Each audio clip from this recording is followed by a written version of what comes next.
बहुत समय पहले की बात है। आर्यावर्त के एक समृद्ध राज्य में राजा सूर्य प्रताप का शासन था। उनके छोटे भाई राजवर्धन विद्या, तर्क और बुद्धि में अनुपम थे। वे शास्त्रों के झाता थे और हर समस्या को सोच समझकर हल करना जानते थे। एक दिन महल में उत्सव चल रहा था। हंसी मजाक के बीच रानी ने मुस्कुराते हुए कहा, देवर जी, आप ज्ञान के महान ज्ञाता हैं, पर क्या आपने उस राजकुमारी के बारे में सुना है जो वर्षों से मौन है? तो उसकी चुप्पी तुड़वा दे, वही उससे विवाह करेगा, और जो हार गया वह जीवन भर उसी राज्य की कैद में रहेगा। ये बात मजाक में कही गई थी, लेकिन राजवर्धन के हृदय में संकल्प जाग उठा।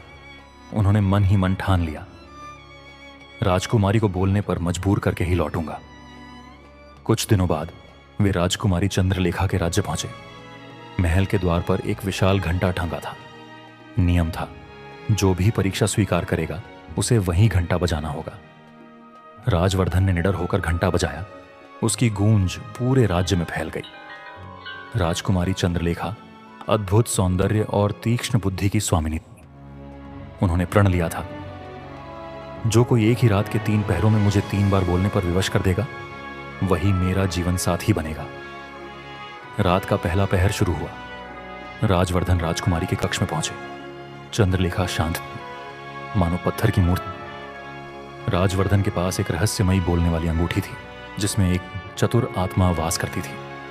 उन्होंने धीरे से कहा, ए अंगूठी, अब तेरी परीक्षा है।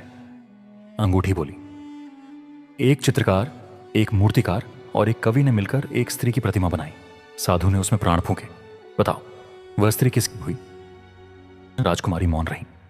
अंगूठी ने जानबूझकर गलत उत्तर दिया, वह साधु की हुई। राजकुमारी स्वयं को रोक न सकी। नहीं, साधु तो पिता समान हुआ। नहीं, जिसने उसे रूप दिया वही उसका स्वामी हुआ। महल का घंटा गूंज उठा। राजकुमारी पहली बार बोल पड़ी थी। दूसरा पहर आया।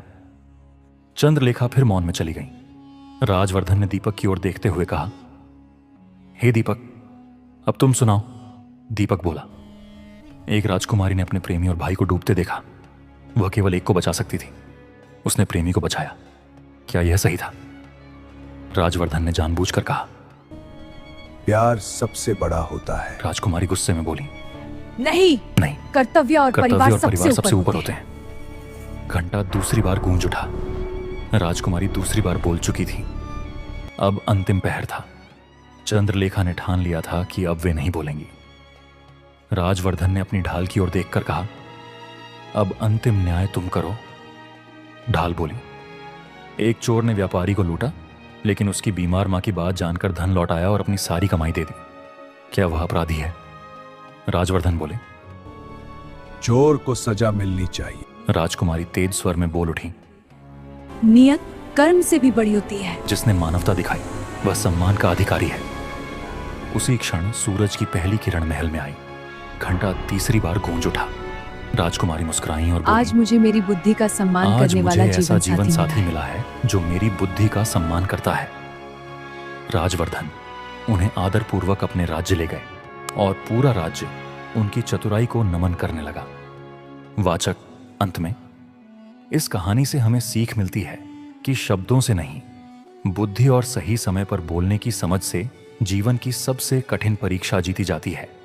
अगर आपको यह पौराणिक कथा पसंद आई हो तो चैनल को सब्सक्राइब करें, वीडियो को लाइक करें और ऐसी ही ज्ञान और रहस्य से भरी कहानियों के लिए हमारे साथ जुड़े रहें।